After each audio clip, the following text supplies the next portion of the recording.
आदिवासी समाज हा शांत आणि संयमी आहे, मात्र ही जमात राज्य करते आहे। आरक्षणाची ही आग यवतमाळकर जिल्ह्यातून लागली आहे।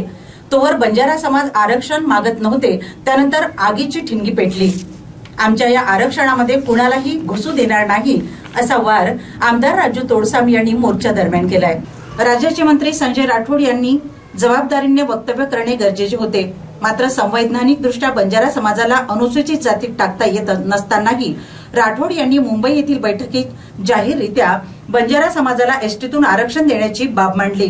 त्यामुळेच ग्राम पातळीवर बंजारा आणि आदिवासीमध्ये वाद निर्माण झाला आहे, अशी भूमिका भाजप आमदार राजू तोडसाम यांनी मांडली। मंत्र्याला असंवैधानिक बाब घेतला बोलता येत नाही, मात्र मंत्री असलेल्या माणसाने आणि 20 वर्षांपासून लोकप्रतिनिधी असलेल्या संजय राठोड यांच्याकडून जबाबदारीने वक्तव्य होणे गरजेचे होते। या दोन्ही जातीत झालेले विवाद मिटवायचे असतील तर मंत्री संजय राठोड व मी स्वतः स्पष्टीकरण देणे गरजेचे आहे, तेव्हा दोन्ही समाजात सलोखा निर्माण होईल, असेही आमदार राजू तोडसाम यांनी सांगितले। त्याला आरोप म्हणता येणार नाही, परंतु मी स्पष्टीकरण दिलं की खऱ्या अर्थाने बंजारा समाज आणि आदिवासी समाजामध्ये मोठ्या प्रमाणावर खालच्या लेवलवर गाव पातळीवर अनेक प्रकारचे संभ्रम निर्माण झालेले आहे। आणि संभ्रम असा निर्माण झाला आहे त्या ठिकाणी की माननीय यवतमाळ जिल्ह्याचे पालकमंत्री, महाराष्ट्र राज्याचे मंत्री आमचे बंधू संजयजी राठोड यांनी एक बैठक घेतली, मुंबईला एक बैठक घेतली। त्या बैठकीमध्ये सांगितलं की आम्ही एसटीचं रिझर्वेशन मागू, आणि त्या जी क्लिप चालली पूर्ण महाराष्ट्रामध्ये, त्यानंतर संपूर्ण महाराष्ट्रातल्या बंजारी बांधवांना आंदोलन करणं सुरू केलं।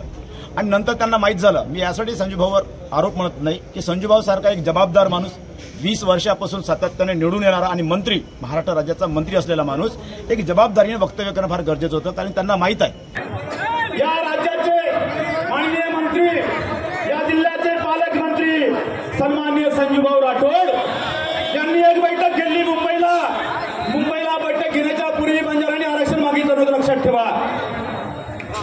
बंजारांनी आरक्षण मागितलं नव्हतं। आरक्षण कधी मागितलं? ज्यावेळेस संजूभाऊ राठोडने मुंबईला बैठक घेतली आणि त्या बैठकीत सांगितलं आम्हाला एसटीचं आरक्षण पाहिजे। त्यावेळेस महाराष्ट्राचा संपूर्ण आदिवासी उतरला, सर्वच्या सर्व 26 आमदार उतरले। त्यावेळेस त्यांची भूमिका बदलवली आणि माझे सर्व बंजारी बांधवांचे नेते आम्हाला आता म्हणतात राजूभाऊ आम्हाला एसटीची मागणी नको आहे, आम्हाला आदिवासीची मागणी नको आहे, आम्हाला आदिवासीमध्ये वर्गीकरण करून एसटीची B2ची मागणी करा, B वर्ग मागत होते आता। आणि येताना समजून घ्या, ही फक्त